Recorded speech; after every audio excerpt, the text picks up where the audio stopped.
Hi there, everyone. Hope you're staying safe and getting to spend some extra time with family. I know right now is a little bit of a stressful situation for everybody. Certainly I'm in communication with my students, but after a little more consideration, this was originally going to be for them. I thought maybe I would put something out there for everybody because not everybody has an opportunity to have access to something like this. So I hope you find it useful. Typically our classes run for an hour and we offer a lot of things here. So what I'm going to focus on for this session is Tai Chi. And we're going to go through some pieces, but I'm not going to take you through what would be a whole class, for example. So I'm going to try to focus a little bit more on vignettes, and instead of try to follow a specific outline, try to give you what I feel like would be important and helpful. So when things are a little bit crazy like they are now, obviously our stress levels rise, we get a little bit tense and anxious, which is natural. One of the most important things about Tai Chi that we do in class to train is to help regulate the breath with the body. So what I'm going to do is talk you through this process a bit. If you're new to Tai Chi, don't worry, you can't do anything wrong, but I would like to try to encourage you to follow along as best you can. The breath helps to down-regulate the mind and also helps the body to move into deeper levels of relaxation. So Tai Chi Chuan is for anyone, as long as you can stand. And if you can't stand, maybe I'll try to put in a couple of little extra things. So if you're seated, but you'd like to try to get some of the practices going, at least we can work from the waist up. So if you happen to be in a chair, you're immobile. If you're in a position where you can't really get up and move your legs around, or if you're having challenges with balance, we'll do a little bit of work on that. And for those of you out there, I'm going to put together, we teach a balance class here as well. That's not Tai Chi Chuan, but all sorts of fun, interesting stuff, repetitive in nature in order to help you build up your balance. So if you stay tuned, or whoever sent you this video, hopefully will give you access to the balance as well. And maybe you can work a little bit on that in order to boost your balance awareness also. So to start out today, we're going to move into our loosening set, jump right in. So get yourself comfortable. Any kind of loose, comfortable pants or so is fine. You could be wearing whatever you want at home. It really doesn't matter. I can't see you. But you just want to be loose and free to move around, not anything heavily restricting on the abdomen or the body. And feel free to take up a space. Maybe a good 4x4 would be just fine. You don't need a lot of space for this at all. We're not going to be moving very far. Okay, so we're going to start with the loosening set for us, which for us is to help take tension out of the body, start that down regulation of the breath cycle, and get the body to relax and the mind to relax. So for us, really important, we always touch the tongue on the roof of the palate. So if you imagine the teeth being this direction and the arched portion of your palate further back in the mouth, back towards the middle, I want my tongue to gently touch or rest there. In the back this way. That allows the energetic circuit of the body to connect, and that helps the energy to flow more freely while we're doing our practice. So if you can do that, try to keep it there. If the jaw feels weird, a little tense, don't worry about that. You can take it off. Nothing is going to go wrong in the practice, but it's just a good one to follow. So we're going to start with feet about shoulders width apart, what we call mabu, and we're going to start loosening the whole body. In the loosening exercises, this is meant to loosen up the tissues of the body, to open up the meridians and allow the energy to flow more freely through the body. Okay, so first, tongue on the roof of the palate. We're going to try to breathe through the abdomen as best we can, which means to relax the breath down into the abdomen versus the lungs. So let's take a quick minute just to go over that. If you put your thumb in your belly button and you allow your hands to come down below that, from that position, I want to just rest my hands right around where my belt buckle would be. So from there, my tongue is still going to touch the roof of the palate. When I inhale, I want my abdomen to inflate. When I exhale, I just allow that balloon to deflate. So in, out. For some of you, this will be new and a little bit tricky. Just remember, you did this for at least 9 months when you're in the womb. So it may have been a while before we've gone back to that. We just want to slowly start to train this. Abdominal breathing, this type of deeper abdominal breathing, helps the diaphragm to create more room, allows the lungs to expand and relax more freely, and allows us to move the breath out of the chest. So without going too deep into that, if we have some tension or stress in the body right now, without a doubt, that breath is starting to rise deeper into the chest cavity, which can make you feel like somebody's sitting on your chest. Hard to get breath, hard to get air. and can also be restrictive as far as my ability to breathe. So I want to try to move it down into the abdomen. We're going to be breathing this way through all of the practices that we do. Okay, so abdominal breathing, or what we call normal abdominal breathing, also belly breathing, Buddhist breathing, diaphragmatic breathing. Many of these are talking about the same thing, but we typically refer to it as normal abdominal breathing. Okay, so you can place the hands here if you need some help while we're doing the loosening. Ideally, I just want to allow the body to relax and hang. So tongue on the roof of the palate, breathing through the abdomen, and then I'm going to slowly start to circle the head. Nice slow breaths. Small circles is best. Try to take any tension out of the neck and the upper back you can. Good. Reverse direction.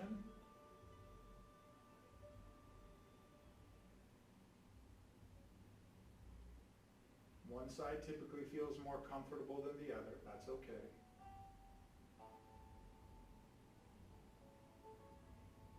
Good. Next is going to be what we call swimming body. So movements for us are initiated from the waist. One of the trickiest things about new practitioners is getting them to not only breathe through the abdomen, but learning how to use the waist as a steering wheel. So we lose mobility in here because we don't get accustomed to using the waist to turn. We turn a bit more rigidly with the whole body. So there's a host of things that come from that, but what we want to focus on is getting the waist supple and steering like a steering wheel. So for this one, once again, waist, I want my feet to be shoulders width, or they can be a little bit inside of that if you'd like. I'm going to try to turn my body as if around a single post that runs through the center. So from here, I relax my arms, and I want the arms to lead from shoulder to elbow to wrist and back. So I'm going to use the waist to initiate movement. My feet are going to stay fixed, and I'm going to allow the arms to slowly begin to follow. This is just fine to practice standing this way. What we want to slowly start to do is allow those joints to move further.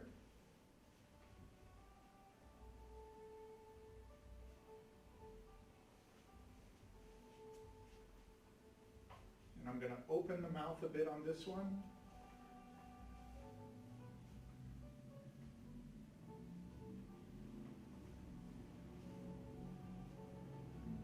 Good. I'll give you a profile here.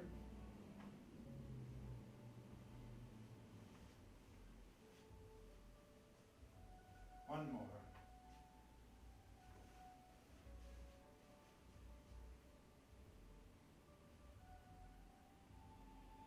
So you notice I'm initiating movement from the waist, but my ankles, shins, femurs, waist, shoulders, spine, everything is rotating back and forth. If you've been on Netflix for too long, over the last few days, this may be really valuable. So if you're sitting on the couch, sitting in a chair, sitting too much, not moving enough, this is a great way even just to be in the kitchen or wherever you happen to be at and just get all of those joints to relax, soften, and to begin moving. Okay, so we have swimming body. Next we're going to loosen up the wrists. So relax. Notice I'm not too aggressive. It's like a fish's tail. I'm just gently allowing those to go. This opens up energy out to the fingertips, which I can already feel. Then I'm going to go ahead and use the shoulders, which is the preceding joint, to shake out the elbows. Still relax the wrists. Now I'm going to switch to knees to shake out the shoulders. If you do this one right, the shoulders should feel like they're literally trying to shake out a socket. So I'm not doing this, shrugging, I'm just bouncing. I can alter the body position slightly.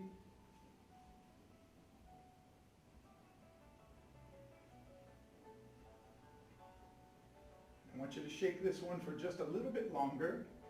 And then what I want you to do is pay attention to any sensational changes that you can feel in your arms or your fingers or your hands. Good, relax.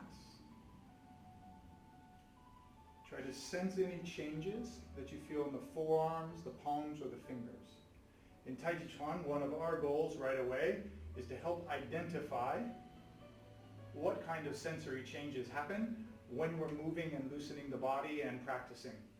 So if we can't sense where energy is going, it's hard for us to direct it, to cultivate it, and to lead it. So one of the skills we try to cultivate right away is to get your mind inside your body and start to pay attention and feel more. One of the other videos I'll do for all of you is going to be based on meditation. In the meditation practices, which of course is done in stillness, Tai Chi Chuan can be referred to as a moving meditation, but a still meditation allows us to really kind of become introspective, even more so than these standing relaxation techniques. So if you're with me over the course of the next week or two, or however long this goes, you'll be hearing a kind of common thread, which will be focused on relaxation, not just of the body, but of the mind. You'll be hearing a lot of commentary about introspection and sensory awareness, especially around the component of energy.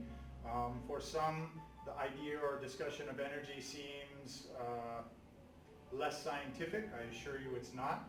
Qi for us is bioelectricity or bioelectric current. And we all have this. There's plenty of research to demonstrate this. But for us, we refer to it as Qi because that goes back several thousand years of reflection and introspection. So this is the focus on the practice we do.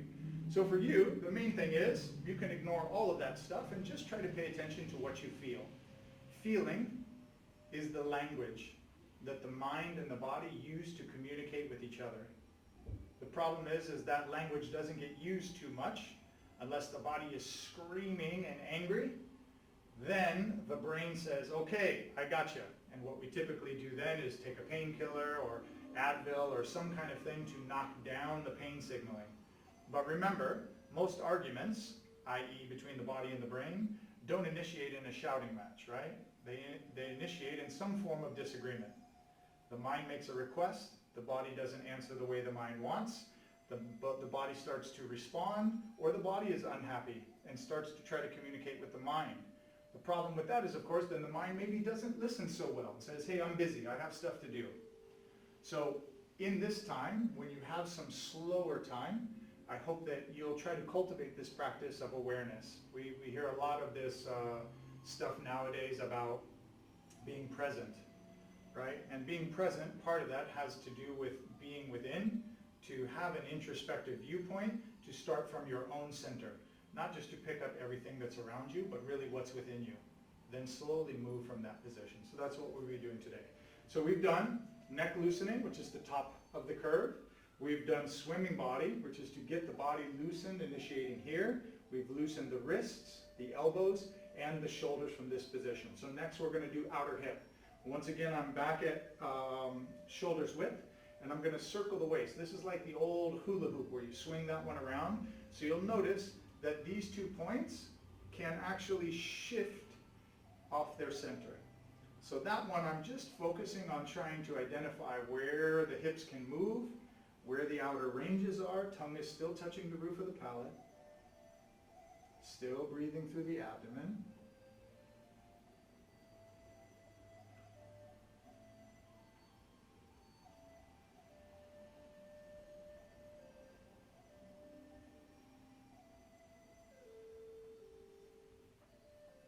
Reverse direction. Try to find if there's any spots. If you've got some creaking, cracking, unhappiness in there, it's okay. It means that you might have just sat for a little while too long. So just go slow. Start with a smaller circle. It doesn't need to be a big circle. Try to identify where the outer ranges are of that circle on both sides. One hip might be less comfortable than the other. So go a little shallower on that one, go wider on the other. That's okay. So this is my chance to kind of explore what's going on within the body.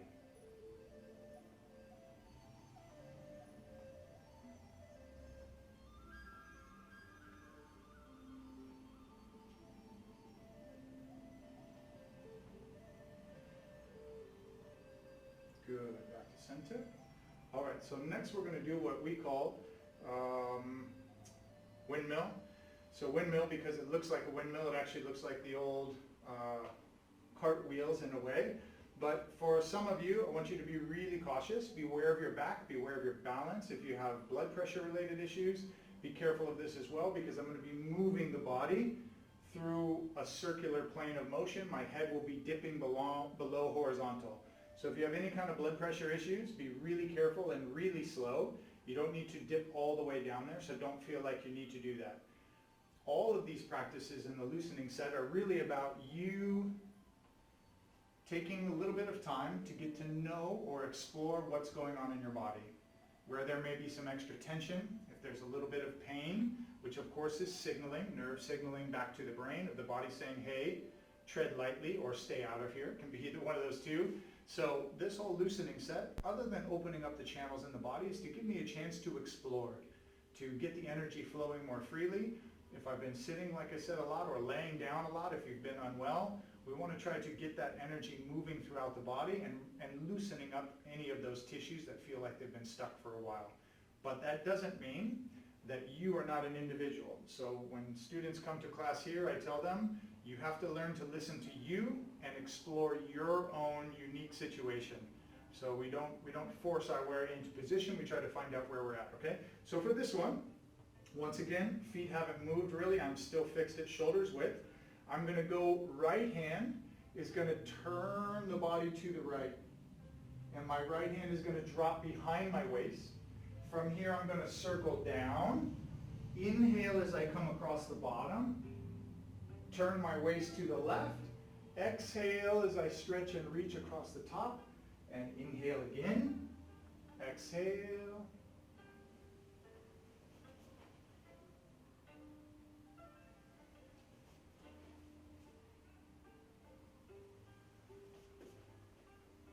Good. So notice I'm turning the waist.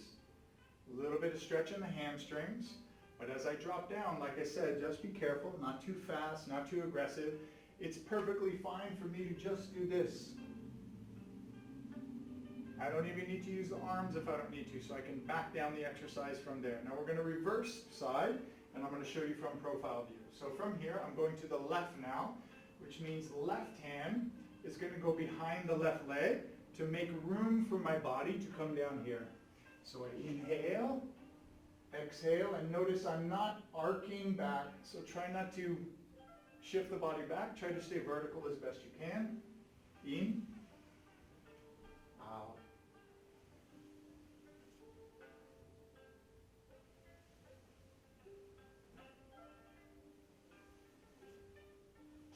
Good.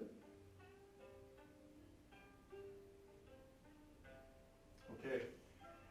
If you have a little in your back, that's okay. That's a common thing. Don't freak out about that. So sometimes when we're loosening and you're relaxing the torso and those tissues in the back and the glutes start to open up, you may feel the back starting to adjust and decompress a bit. That's not a bad thing as long as it doesn't create pain. Obviously we want to stay out of pain, but we want those tissues and those vertebrae to be able to loosen up a bit. So when we circle down, we're also releasing and creating a little bit of distension in the spine, and that's creating a little bit extra space for those discs, which is great as well. So we go right side, windmill, then we reverse, left side, windmill. Okay, we come back to center. From here, I'm going to bring my feet together, clasp the hands, inhale, and relax the chest. Stretch overhead, exhale. Now from here, if you find that you're a little bit unstable, it's no problem. Leave the feet out. That's okay. So I go overhead, but what I want to try to do is relax the abdomen. So this is basically me lifting my torso up to take gravity's weight off of my guts. So I want to hold this position 30 to 60 seconds. Still breathe through the abdomen. For those of you who are comfortable here, together is good because it helps me to kind of keep my center aware and allows me better rotation when I decide to turn. So I hold this position overhead, breathe through the abdomen.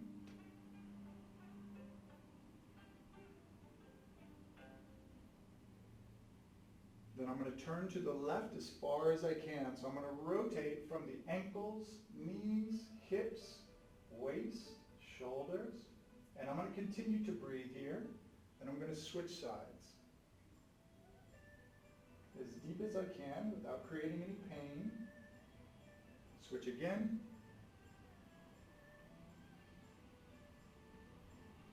And last side. Good, back to center. Right hand clasp left wrist, pull across the body. Still breathing here. So in all these positions, don't hold the breath. If you find you've gone too far and you're holding the breath, that means that you can't really regulate that position. Switch sides. So I switch the hands, pull to the other side. So I want to try to continue to breathe in these positions because my goal is to relax, not to strain. Also, switch again. You'll notice I'm not staying in these positions for a prolonged period of time. This isn't a quote-unquote stretch. I'm not doing this for minutes on end. Typically we're doing about 6 seconds. Switch again. This is to create a potential difference in the body. So when we get these tissues to either elongate or to rotate, we're basically using two different mechanisms of action in order to stimulate energetic flow. And we do that by, in essence, creating a small dam. That dam comes from twisting or from bending, right? Elongating and creating tension along the body here, and then releasing that tension, which encourages that to flow. So sometimes I refer to that also like squeezing a sponge. You squeeze the sponge. When you release the sponge, what does it do? Pulls in all that extra water back into the center. So this is a similar way, but we're doing that all throughout the body in 3 to 6 second squeezes throughout the body. Okay? So we've rotated. Sorry, last side.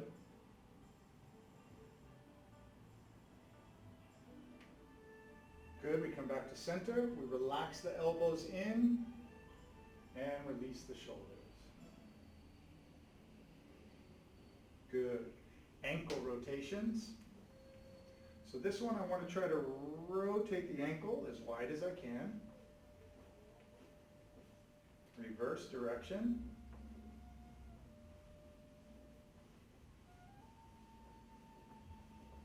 And switch.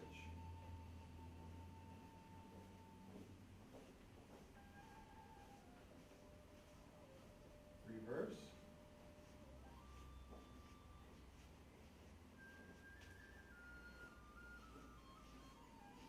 Good, back to center. Okay, I'm taking a long time to describe this to you. My hope is that if you stick around with us, or even if you're coming to visit us late, and there are several videos, that this video will be one of the first ones you visit.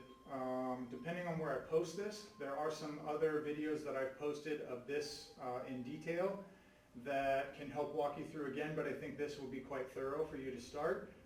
When you come back again, or if you come back to visit again and I post another Tai Chi video, that video will be less dialogue about what we just did in loosening, and that loosening set will be faster, more condensed, so that we're doing more practices after that, or we're diving into some other areas. So use this as an opportunity, or come back to this video to really get clarity around what you're doing for the loosening set so that you feel comfortable and confident to do it.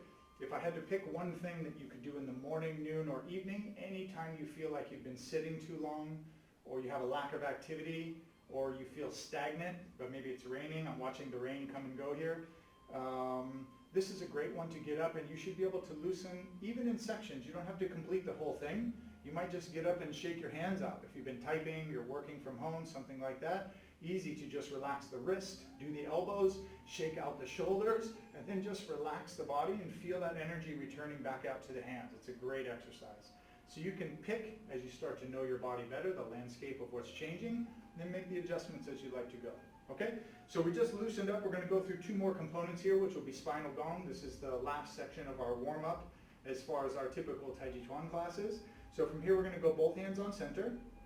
Now, instead of circling the hula hoop, which allows these 2 centers to change, I'm going to fix this center. So I'm going to immobilize the torso, and I'm only going to use the pelvic girdle, this section around the body, to rotate the waist. Okay? So I'll get a little closer for you. For this one, excuse me, what I'm going to do is circle just this section. So again, the torso is going to remain fixed, and I'm going to think of this in terms of a circle. So as I inhale, my tail is going to go back, and I keep my knees bent, clockwise direction, counterclockwise for you, and then I'm going to exhale as I go forward. So I inhale as I go back, exhale as I go forward.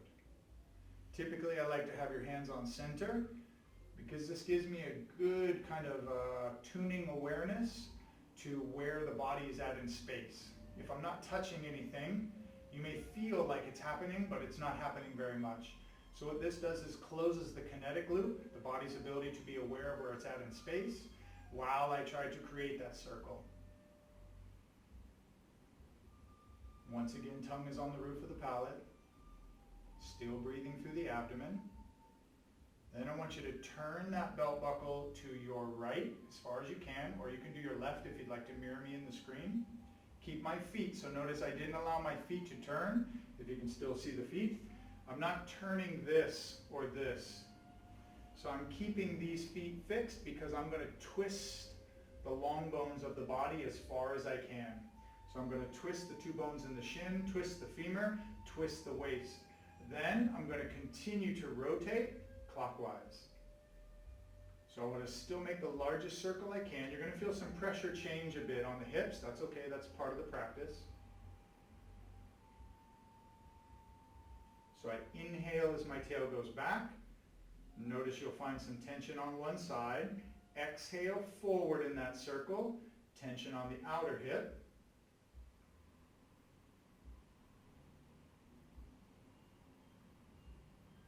And then I'm going to circle belt buckle to the left as far as I can and still clockwise direction. So now I'm going to feel a different sense of tension throughout the body. Be mindful of your knees, right? If you're new to this, I don't want my knee to collapse and go what we call valgus inside. So I want to try to keep that knee relatively shaped out. And I just want to focus on rotating this part of the body rather than using the knees to make all of these shapes happen.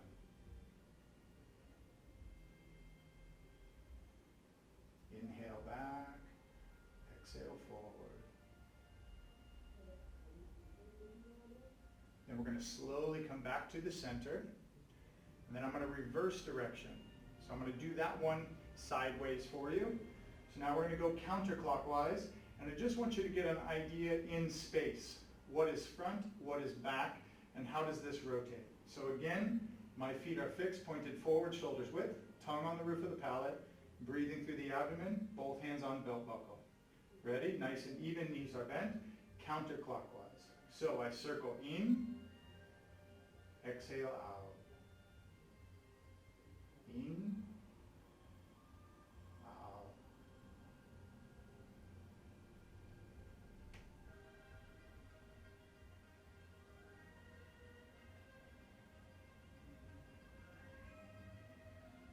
Slowly belt buckle turns to the left, and I continue counterclockwise. So now you want to see the hip points move to a different plane. I want to turn those as far as I can and continue to explore the outer reaches. Keep in mind, for those of you who may have had hip replacements, knee replacements, or you've got pain or issues in those joints, you may find that the turn is much shallower, and that's perfectly fine. This whole exploration is about you and your body, not about my body. And it's also not about what we can make your body do. It's really just about you learning what are the outer boundaries or recesses of what you have access to personally, and then being able to make the change as you go. I have to check the volume. It looks like it's still happening, which is good. Sorry, I didn't mean to interrupt, but I have a little light thing up there, and I don't see any lights. So I hope everything is still going okay. All right, so back to the left side. We went counterclockwise left. Belt buckle goes to the right, and I go counterclockwise in the right side space. So once again, I'm still focusing on turning the hips as far as I can to the right, and then still moving in a counterclockwise fashion.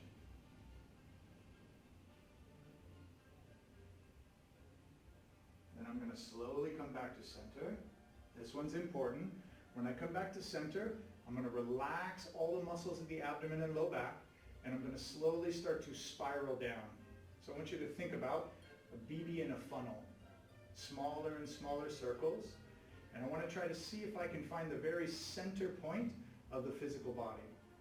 So I'm going to make that circle smaller and smaller and smaller.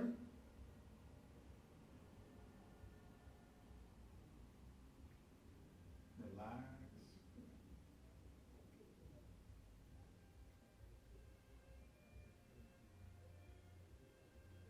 Good. So as I circle around that funnel, smaller and smaller, what I'm looking for is I'm trying to understand where the physical center of the body is. This is important, maybe not in the short term for you, if you're not planning to continue to practice yourself at home or with a teacher, but central equilibrium is a critical component for us in Tai Chi. It's also, by the way, critically important when you're associating your balance with your center. So we start to lose our awareness of what that central equilibrium is. Part of that is because this big bell up here is constantly moving and checking out spatial awareness. This, much less so. So when we walk, we may ambulate around like that. You may find people are shifting from one side to the next as they move. That's because they don't really know where center is at. They're just trying to get the head to not move too far off to the side. What we want to try to do is, one of our core fundamental practices to begin with is identify that physical center in space, so that as you move, we try not to cause that to spill, move, or shake. Doesn't mean you can't do it, but it means I'm keenly aware of not only where this center is at, but if I can anchor this center, I can become keenly aware of this center. So we work on both of these. If you come back to visit us for balance class, you'll get a keener idea of this as well, without a doubt. Okay, so we've done horizontal plane of spinal movement. This one is really important for helping to loosen up all the vertebrae, starting from the sacrum up into generally around the thoracic, the TL junction, the thoracolumbar junction, where the lumbar spine interacts with the thoracic spine. So all of this low stuff is great to be able to move, to loosen. Again, a lot of sitting, a lot of laying down. If you've been feeling unwell, this is the stuff that's going to get bound up. Without going too far into the weeds as well, really important, if you follow your rib line down, okay, to your hips, you'll notice this whole open space has no ribs. Maybe you've thought about this, maybe you haven't, but keep in mind, those ribs, we had a good designer, designed us to be able to move, squish, and adjust, to massage the organs and the gut system. So obviously it's not just for mechanical function, but it also allows us to massage those tissues. So every circle that we make in here, the bigger the circle, we get that nice gentle massage that occurs inside the lower abdominal cavity, which is fantastic. So again, recovering or feeling unwell, helping to mobilize energy throughout the body, this whole practice is great. We do have one more to work the vertical plane of the spine, and then I'm probably going to pause this section for today. So the vertical plane of the spine, we want to think about moving from the sacrum to either the top of the shoulder blades, or you can move all the way through the neck. Generally, we focus on one component being the belt buckle, the other being the solar plexus. But really what I'm trying to do is initiate movement through the tail, and I want to try to feel each of those vertebrae moving both directions. So I inhale as I follow the spine back. Exhale as the shoulders come forward. In. Out.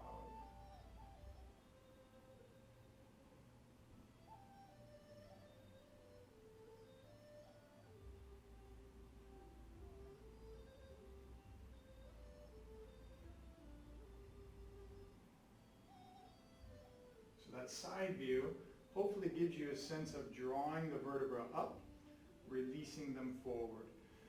Remember, there are 24 segments in the spine, but most of the functional range clients that I see that I come in and deal with, not so much for Tai Chi Chuan, but for functional range systems, for functional range conditioning, is to try to evaluate how the joints in the body move. Obviously, the spine is a huge portion of those joints. And as I said, there are 24 different joints. within the spine that are meant to move like a chain, right? Or a whip or a cable. The problem is, what happens when those junctures start to get tightened up? It means that they start to move in bigger blocks. So it's most common for me to see 2 or 3 what we would call hinge points in the back, which would mean, for example, when I start to move, that my spine tries to move, nothing happens, and then I fold. So I have one point that moves. The rest of this, or the rest of this, doesn't have any mechanical control. It means I can't feel it, I can't sense it. My brain and my nervous system cannot communicate to fire the system like piano keys, for example. So that's a skill that I have to build and attune to. This won't necessarily fix that per se, but it can absolutely help that.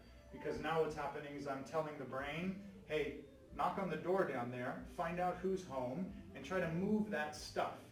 Then the body says, what stuff are you talking about? So now they have to have this dialogue.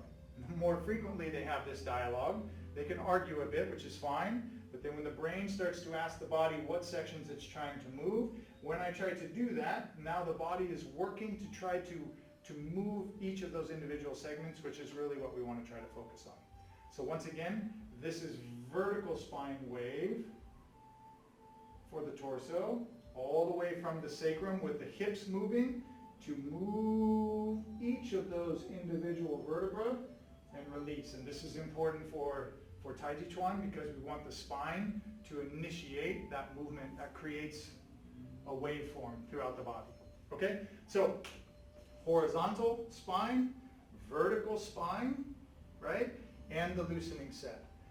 So it took a little bit longer than probably needed to for that, but what I'm going to do is I'm going to add a few things in, some basics that you can practice at home. The kids can do with you as well, which is great. And if you are in a chair, unfortunately, and you can't get up and move or you don't trust your balance, this is a great way to practice to start, okay? So, grab something real quick here for you. All right. So, sorry. Yin and yang. Right, you see this yin-yang symbol before. Soft and hard, male and female, manifesting or yielding. We want to try to use this pattern to be able to relax the body. So as I mentioned, if you're in a chair or you can't be mobile or you don't trust yourself to be vertical, there's a couple of things that you can try to do at home which are great as well. First off, can I circle the neck? Absolutely. So if you're used to being in a reclined position, or again, you've been sitting on the couch, which many might have been doing, I want to try to take the tension out of the upper neck and upper back. So if I can relax my arms down and I can circle, sitting upright, I don't want to do that back, obviously, I can start to loosen and relax this. If I shake my wrist, which means I kind of hold these little T-Rex arms, and I just relax the wrist, I can do this just as well. Now, if I'm going to lower my arms and I'm in a couch or a chair, that might be a little bit trickier, right? But what I can do is try to slide my buns to the end of that chair if possible. If you're in a wheelchair, for example, I would drape my arm outside the chair and I would try to loosen this way. Maybe you can't do both sides, which is okay, but I would do one, and then I would simply just lean over to the other side and shake out the other arm. Use the shoulder to shake this out and try to release that. After that, I can't really bounce, but I could still just try to shake vertically. The other thing I can do, for those of you if you're chair bound, is I can slowly start to circle or get something really light. A small can of peaches or something like that that's very light, maybe 1 pound, and slowly start to circle. So arm is outside the chair, and I just slowly start to circle. Allow that to relax as much as I can through the shoulder, and then reverse that direction. So I'm relaxing this tissue. Again, I don't want too much weight in this hand because I don't want to distend that shoulder a lot. I just want to have some sensory awareness that the weight is trending down, because that allows my brain and my body to communicate a little bit better and allow me to relax the shoulder as it's circling. Okay, so I switch that, I go to do the second side. After this, and I've relaxed these, can I do the spine? Absolutely, you can certainly try. So when I do that, I would put my hands on my knees. If you can allow your body to shift weight forward a bit, that's great. The first thing I would ask you to do is to try to initiate movement here. If you've got a partner at home that can give you a quick hand, you can have them, hey, place your hand right here on my back for me. Right? Then what I can do is start to try to push on the back. If you want to really have some fun, have them use a single finger and try to touch different spots on the back. And then try to only push that spot. So if I find I'm doing this stuff, then that gives you an idea that I don't have the mechanical awareness to be able to fire that. So that's a fun little one to do at home. Parents, you can do that with the kids too. That's also fun and entertaining. So I lean my body on my hands just a bit, or put my arms on the chair rail.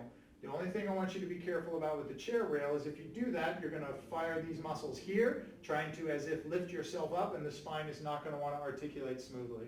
So I just slide the hands to the front of the knees, and then starting from the low back. Great if I have someone to give me a little pressure. If you don't, and you're alone, grab a pillow, squishy pillow, not a dense one. Put that squishy pillow behind your back a bit. Excuse me. Then what I want you to do is try to push the back into the squishy pillow. Okay? So this is just to build some sensory awareness, but I can take a little bit of weight off on my arms, and then I can slowly start to push into that pillow. Allow my back to come up. Relax the body forward again, back into my hands. Start in that low back. That's all inhale, and then slowly exhale. In. Out. Okay, so question for you. If you're not in a chair, is this a good exercise? You should all be nodding your heads. Absolutely. Great. Because then I can stay fixed. I can take a little bit of pressure off of my back. I don't get to use my hips, which means I'm going to basically be blocked at the hip, and that means I really have to activate my spine, which is a great thing.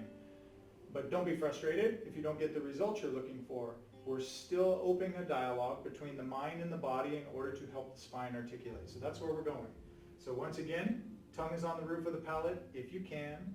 I'm still breathing through the abdomen, if you can. If you cannot, don't worry about that. And then focusing on the back, either because I have a partner giving me some gentle tension, an individual finger if I want to get tricky, or a pillow, soft pillow, that allows me to slowly move the spine back into flexion into the pillow and relax. So I inhale up, exhale out. In, out.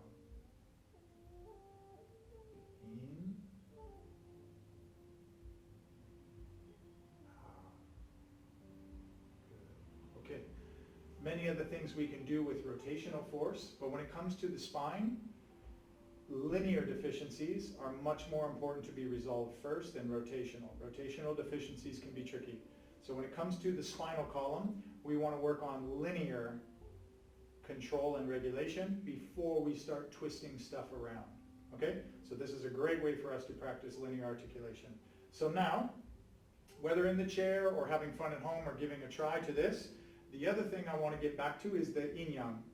So we talked about in the beginning, learning to be able to match the breath with the movement of the body. This also starts to allow the breath to shift into what I would label an equidistant type of a sine wave.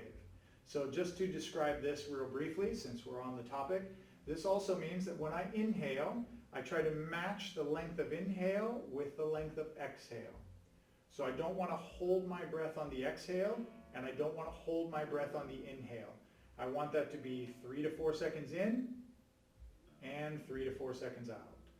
3 to 4 seconds in, 3 to 4 seconds out. And if 3 to 4 seconds is too long for you, that's okay. It could be 2 seconds, could be 1 second. If it's 1 or 2 seconds, we need to talk because we have to try to work on helping to build your CO2 tolerance and get your body to be a little more efficient at using oxygen.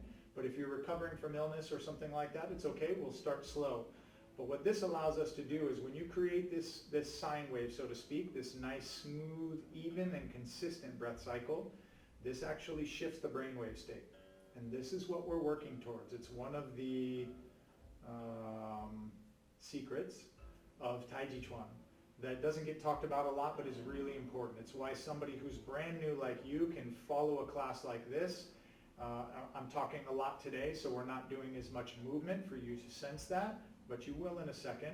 And just by matching those movements with the inhale and the exhale, right, the yielding and the pressing, which we're going to do in a second, a few rounds of that gets the body to start to shift the brainwave state.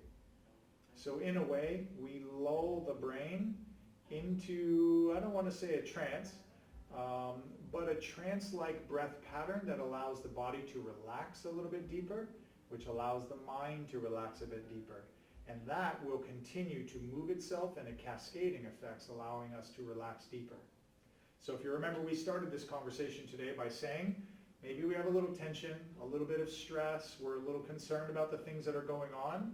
One of the ways that we want to try to combat that is to give our body and our mind a rest, to switch out of a sympathetic state into a parasympathetic state, which, without going into too much detail, we want to get out of that little bit of fight or flight sense and move more into a restful, down-regulated state, which allows the mind to relax, the body to relax, and this can help us to improve sleep patterns, etc.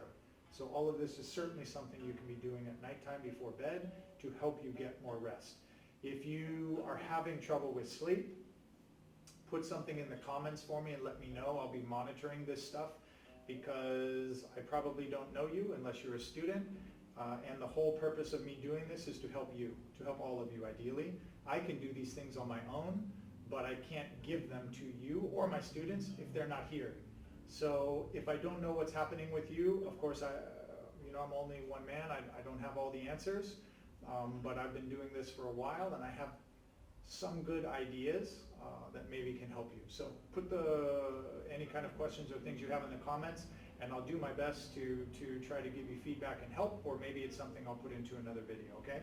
So let's go ahead and step into the yin and yang, the push and pull, and or press and yield maybe is a better approach. So what I want you to think about is inhaling and exhaling.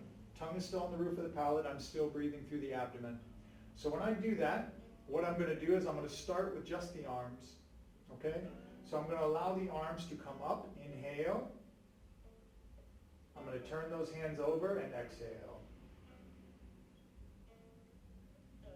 Then I'm going to draw, I'm going to relax the wrist and inhale. Relax them down to my chest and exhale. In, out.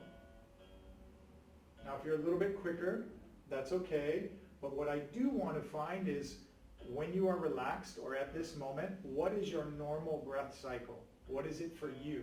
Which means, how long does it take me to breathe in, relax without holding my breath and without stretching my lungs to get extra air, and how long does it take for that breath to go out?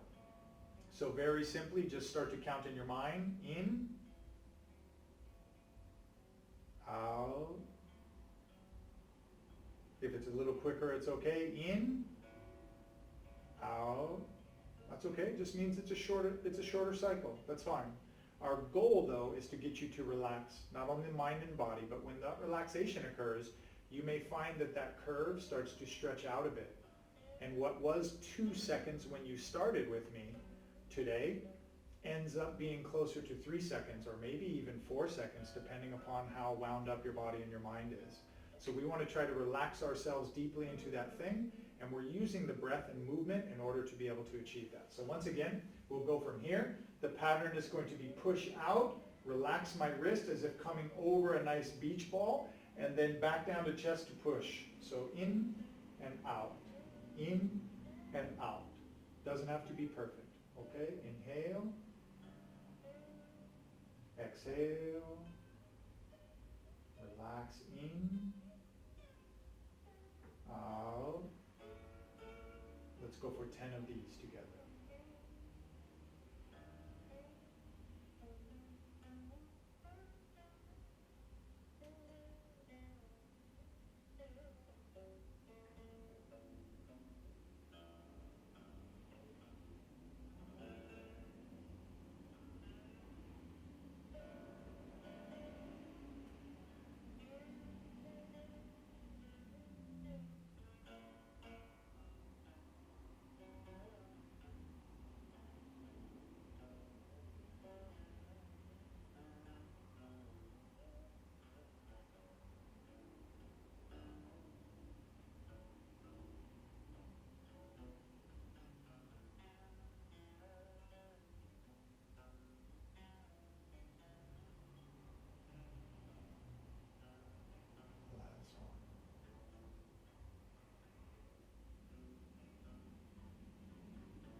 put your hands on your abdomen, belt buckle level, tongue still on the roof of the palate, and then give me 5 long, slow, smooth breaths.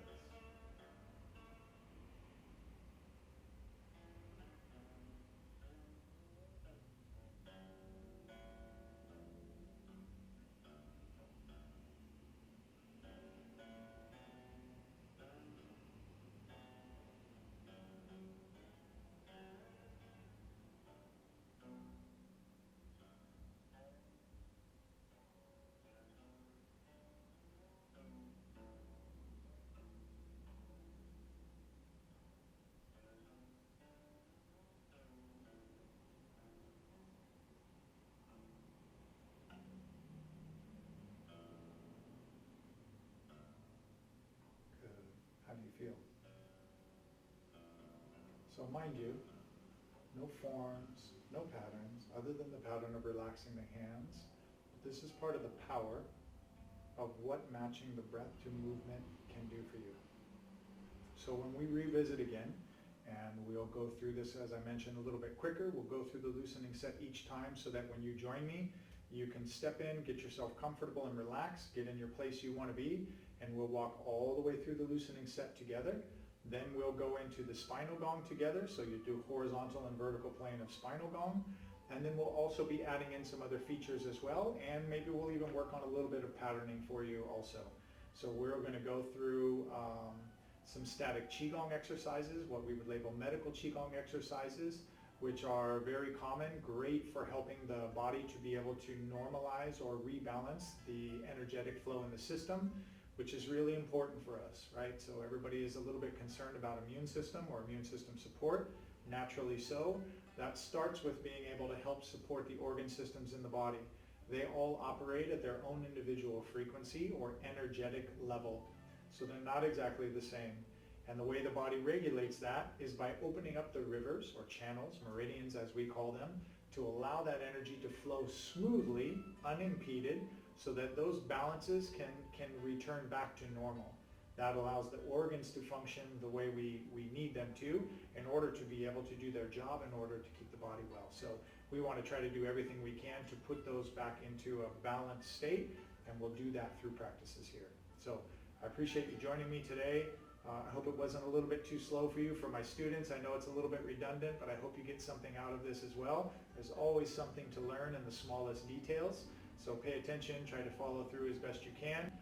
You have access to some other videos as well, so of course you can use those. And we'll pick up where we left off here next time and try to get back into it. I'll see if I can get you another one of these out in another day or two at the most, so that we can keep something consistent and get your practice going. Don't be afraid to come back and repeat these patterns and work on these on your own. Re-listen to the things that I've said, because they'll help to anchor as you try to build a practice maybe over the next coming weeks. If I don't know you and I don't get to meet you or see you, by all means, I hope you'll find this useful. You can always communicate via the chats or wherever I put this thing up, and glad to hear from you. And then also, if you don't live here, you don't live near a teacher, what I would hope for you is that over the course of the next several days or several weeks, however long you're with us here, that you'll use these in order to build your own practice. Build a practice that makes you feel good, makes you normalize your own body or get to know the landscape of your body better, and then build a practice for yourself over the next several weeks that you feel like you can take with you. That, to me, would be the greatest use of what I'm trying to do here.